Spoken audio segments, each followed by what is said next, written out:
प्रिय छात्रों नमस्कार।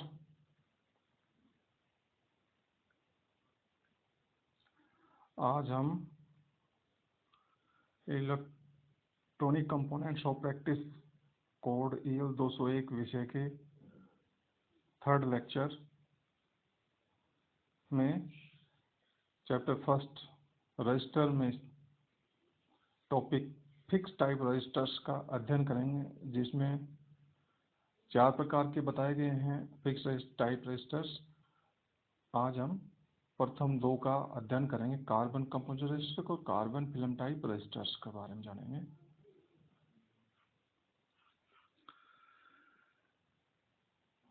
Fix type registers. पहला, कार्बन कंपोजिशन रजिस्टर्स, और इसके भी 2 टाइप्स हैं, सेलेक्ट टाइप और फिल्म टाइप। तो पहले हम select type carbon composition fix registers के बारे में जानेंगे। मैड यानी इसका निर्माण carbon black factory, carbon black refractories जो मोस्टली सिलिका होता है के पाउडर के मिक्सचर से उसमें रेजिन बाइंडर मिक्स किया जाता है और इनको सॉलिड रोड्स के ऊपर, इस पूरे मिक्सचर को सॉलिड रोड्स में कन्वर्ट कर दिया जाता है और इनको ओवन में और सॉलिडिफाइज किया जाता है। फिर इसको छोटे छोटे पीसेज में, स्मॉल पीसेज में काट लिया जाता है। फिर इसको धोकर और हीट द्वारा इसको हीटेड करके सुखा लिया जाता है, ड्राई कर लिया जाता है। Select type carbon composite registers की लो वैल्यू रेजिस्टेंस प्राप्त करने के लिए इसमें कार्बन की मात्रा अधिक मिलाई जाती है और हाई वैल्यू रेजिस्टेंस प्राप्त करने के लिए सिलिका की मात्रा अधिक मिक्सर में डाली जाती है।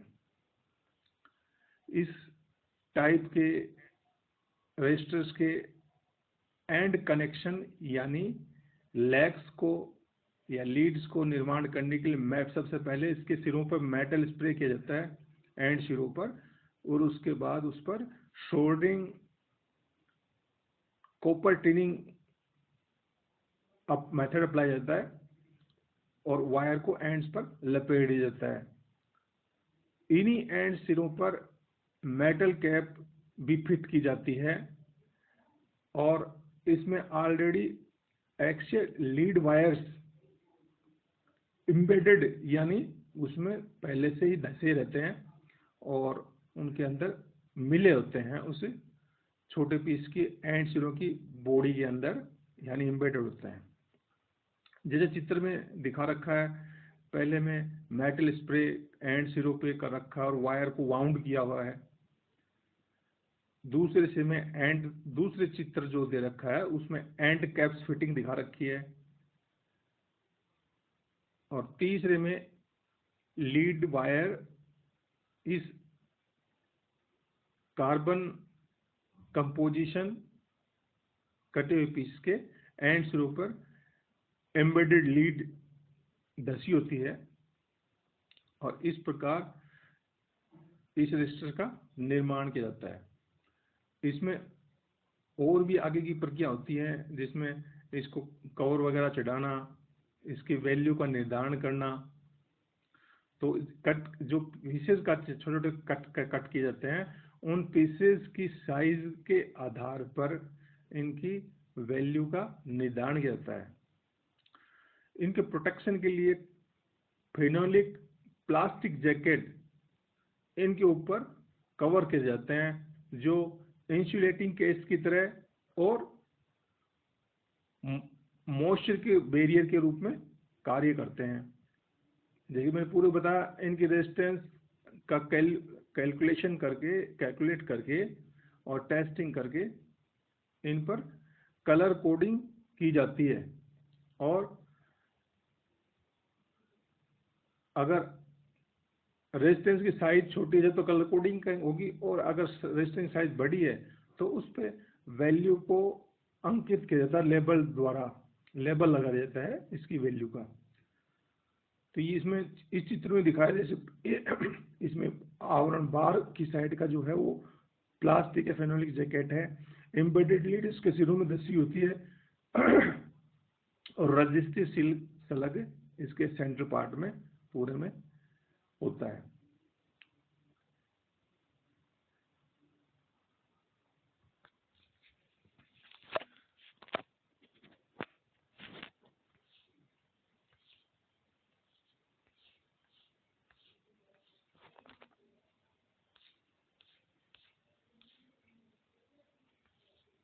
ये था कार्बन कंपोजिशन सलग टाइप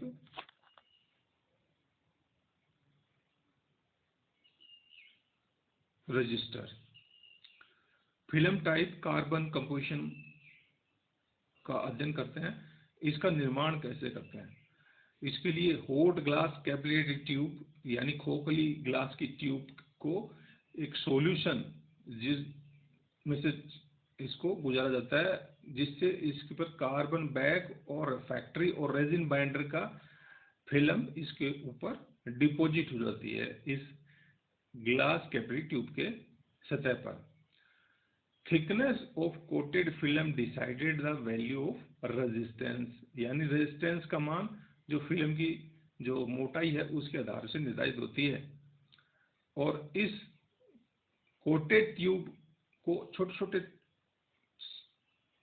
लंबाई के टुकड़ों में काट लिया जाता है और इसके अंदर एंड सिरों पर वायर लीड वायर्स को इंसर्ट यानी घुसकर इसको रख दिया जाता है, जो इंटर हीट को रेजिस्टेंस की आंतरिक हीट को कंडक्शन द्वारा बाहर निकालता रहता है। इसकी रेजिस्टेंस वैल्यू इसकी फिल्म कोटि की रेजिस्टिविटी द्वारा निर्धारित होती है, यानी जो फिल्म की कार्बन की फिल्म इस कैपिलरी ट्यूब के परत के रूप में जमी होती है वो रेजिस्टेंस वैल्यू का निर्धारण करती है। इसकी संपूर्ण बॉडी को एक थर्मोस्टेटिंग रेजिन जैकेट द्वारा कवर किया जाता है और उसके बाद इसको टेस्टिंग कर कलर कोडिंग इसके ऊपर कर दी जाती है। जैसा कि चित्र में दिखा रखा है, इसके ऊपर फेनोलिक जैकेट सबसे ऊपर टॉप पर है और उसके नीचे ठीक रजिस्ट्री फिल्म है जिसकी थिकनेस T है और सेंट्रल पार्ट में ग्लास ट्यूब होती है जिसके एंड सिरों पर लीड्स कनेक्टेड होती है और लीड जो थिन फिल्म है उससे जुड़ी होती है। लीड वायर इस थिन फिल्म से कंडक्टिव सीमेंट द्वारा कांटेक्ट में होते हैं और लीड इस प्रकार इस थिन फिल्म से संपर्क में बनी रहती है। इस film type carbon composition register का कैरेक्टरिस्टिक है, ये सस्ता होता है, आकार में छोटा होता है और यह 1 ओम से 10 मेगा ओम के मध्य उपलब्ध होता है। इसकी रेटिंग यानी पावर रेटिंग जो ये सहन कर सके 1/8 वाट से 2 वाट के मध्य होती है। इसका टेम्परेचर कोफिशिएंट ऑपरेशन 500 ppm पर डिग्री सेंटीग्रेड होता है। Noise in select type resistance में प्रोड्यूस होती है। हाईएस्ट परफॉर्मेंस इसलिए इसकी संतोषजनक नहीं होती। इसकी स्टेबिलिटी पुअर होती है, यानी वैल्यू स्टेबल नहीं रहती, वैल्यू चेंज होती है सेलेक्ट टाइप रेजिस्टेंस की एजिंग द्वारा यानी समय गुजरने के साथ और टेम्परेचर द्वारा।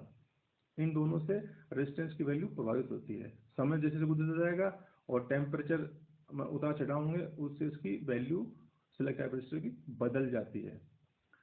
Film resistor has good stability but more delicate and liable to mechanical damage, यानी film type carbon composition resistance की स्टेबिलिटी तो अच्छी होती है परंतु वो भंगुर होते हैं, टूटने का डर होता है, इसलिए इसको थोड़ा सेफ्टी रखनी पड़ती है।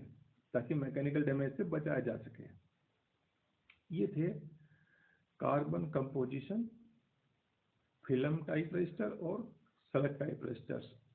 अब हम पढ़ते हैं fixed carbon film type register या क्रैक्ड कार्बन फिल्म रजिस्टर। जैसा कि नाम से पता चल रहा है, क्रैक्ड कार्बन यानी इन रजिस्टर्स का निर्माण हाइड्रोकार्बन वेपर को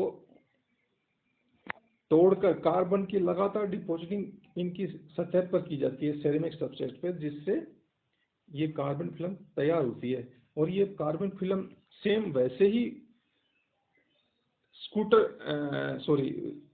वैसे ही जमती है जैसे कि स्कूटर के साइलेंसर में लगातार पेट्रोल के फायरिंग के कारण एक कार्बन के लिए डिपॉजिट होती है। सेम टेक्निक यहाँ पर ये क्रैक कार्बन फिल्म रजिस्टर बनाने में होती है।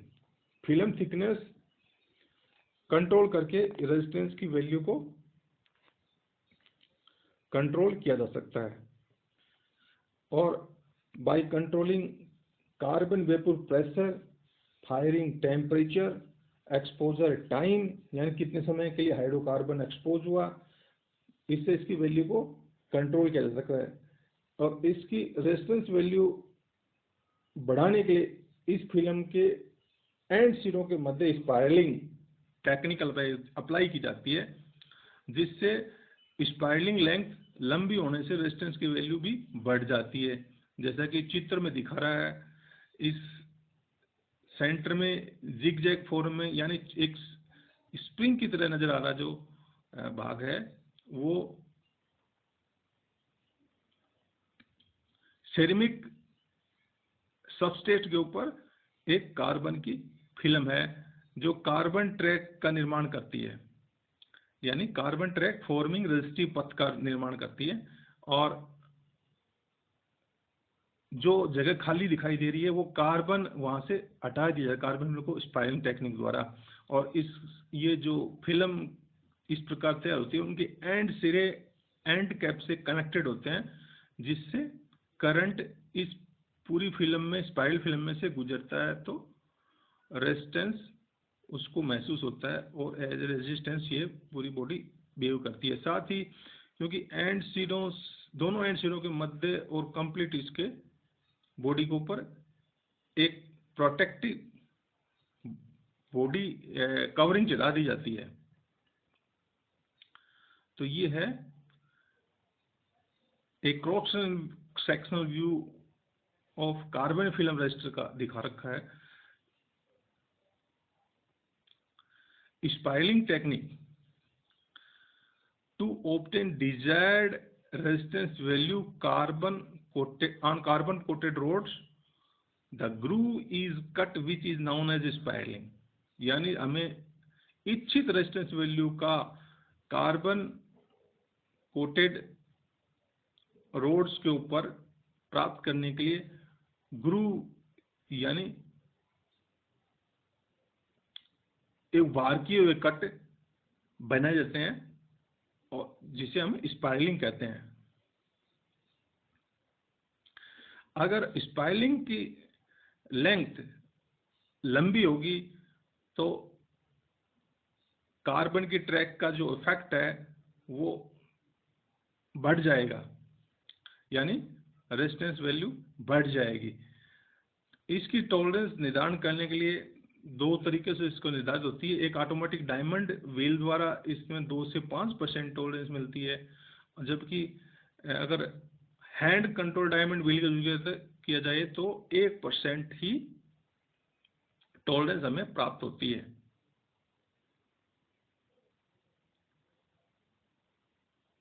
इस चित्र में दर्शा रखा है एंड शुरू पे ये स्पायरलिंग टेक्निक के बारे में बताया गया। इसमें बीच में सेंटर में पूरी कंप्लीट कार्बन कोटेड बॉडी रखी हुई है, और उस नीचे इस पे कट करने के लिए एक डायमंड कट एज व्हील होता है जो रोटेट होता है, और साथ साथ ही ये पूरी खिसकता रहता है, जिससे एक स्पायरलिंग इस पे अनडिजायर्ड जो फिल्म है कार्बन की वो हटती जाती है, और एक डिजायर कार्बन लेग्स इसके ऊपर तैयार हो जाती है। और ये पूरी कंप्लीट बॉडी 2 चक शाफ्ट के बीच में फंसी होती है, चक शाफ्ट की स्पीड को कंट्रोल कर इस मैनर में इसको चलाया जाता है, जिससे कि एक समान रूप से इस पे ग्रूव कटता जाए, यानी दांते के रूप में एक उभार सा नजर आएगा, जो कि कार्बन फिल्म का काम करेगा।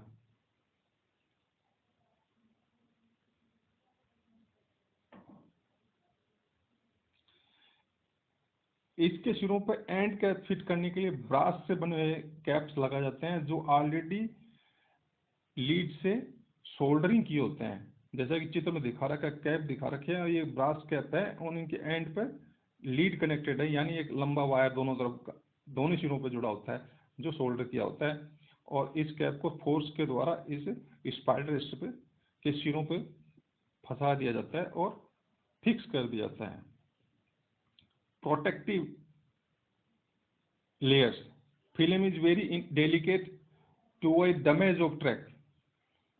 यानी जो कार्बन फिल्म है वो बहुत ही भंगुर होती है, उसको टूटने से बचाना आवश्यक होता है। इसके लिए कई प्रकार की वार्निश और कोटिंग इसकी सतह पर की जाती है। मॉइस्चर से बचाने के लिए फेनोलिक जैकेट्स इस पर चढ़ाई जाती है। सिलिकॉन इथैक्सोलिन कोटिंग्स का भी कवर किया जाता है। लास्ट में इसकी फाइनल टेस्टिंग करके कलर कोड पेंटिंग इस पर इसकी बॉडी के ऊपर कर दी जाती है, जिससे इसका कलर बैंड के आधार पे और कलर कोडिंग सिस्टम द्वारा इसकी वैल्यू का जाना जा सके। सबसे पहले इसको सिरों पे वैल्यू ज्ञात किया जाता है, वैल्यू के आधार पे इसका कलर कोड निर्धारण किया जाता है, कलर कोड का फिर इस पर पेंट कर दिया जाता है इसकी बॉडी पे रिंग के रूप में। और फिर हम बाद में कभी देखना चाहें तो इसको, क्योंकि साइज छोटी होती है इसलिए कलर कोड बैंड बनाना इसमें आवश्यक होता है। कलर कोड लिखावट इस पे छोटे रजिस्टर पे लिखना मुश्किल होता है, बड़े रजिस्टर पे तो लेबलिंग की जाती है अंकों के रूप में उसकी वैल्यू की, जबकि छोटे रजिस्टर में ऐसा संभव नहीं है। Characteristic carbon film type fixed register का कैरेक्टरिस्टिक है, इसकी लो कॉस्ट होती है, साइज छोटी होती है, इसकी वैल्यू 10 ओम से 10 मेगा ओम के मध्य होती है, इसकी पावर रेटिंग क्वार्टर वाट से 2 वाट के बीच कहीं भी हो सकती है। टेम्परेचर कोफिशिएंट हमेशा या तो इक्वल या कम 150 ppm पर डिग्री सेंटीग्रेड से होगा, और इसकी नॉइज जनरेशन बहुत कम होती है, इसलिए ये कंपोजिशन टाइप रजिस्टर से ये कार्बन फिल्म टाइप रजिस्टर बेहतर होता है। High frequency performance is very good, यानी उच्च आवृत्ति के जो सर्किट्स होते हैं वहां पर इनको काम ले सकते हैं इन कार्बन फिल्म रजिस्टर्स को। इसकी स्टेबिलिटी हाई होती है, यानी इसकी वैल्यू बदलती नहीं है, स्टेबल बनी रहती है।